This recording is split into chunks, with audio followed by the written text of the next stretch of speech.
ღარიბაშვილი ახალ ბრალდებას არ ეთანხმება და ბრალის დადგენილებას ხელიც არ მოაწერა. ექს-პრემიერი, რომლის ოჯახიც მისთვის პოლიტპატიმრის სტატუსის მინიჭებაზე პრეტენზიას გამოთქვამდა, ახლა აცხადებს, რომ ირაკლი ღარიბაშვილი პოლიტიკური პატიმარი და პოლიტიკური დევნილია. ადვოკატების ცნობით ის სამართლებრივ ბრძოლას აპირებს და ანონსებულია მორიგი წერილის გამოგზავნაც.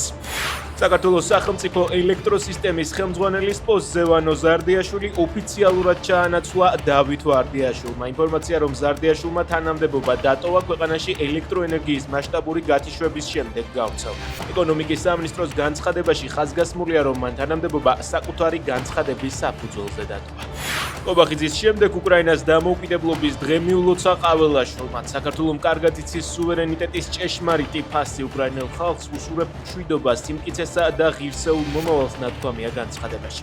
თამარ ბაგრატიონმა კი კიევში პირველი ლედებისა და ჯელტმენების მე-6 სამიტში მიიღო მონაწილეობა. სომხეთი რუსეთთან ურთიერთობების სტატუსს ამცირებს და ევროკავშირში გაწევრიანების განაცხადის წარდგენის პროცესს იწყებს. 2026-31 წლების სამთავრობო პროგრამაში რუსეთთან ურთიერთობები აღარ არის განხილული სტრატეგიული პარტნიორობის ჩარჩოში.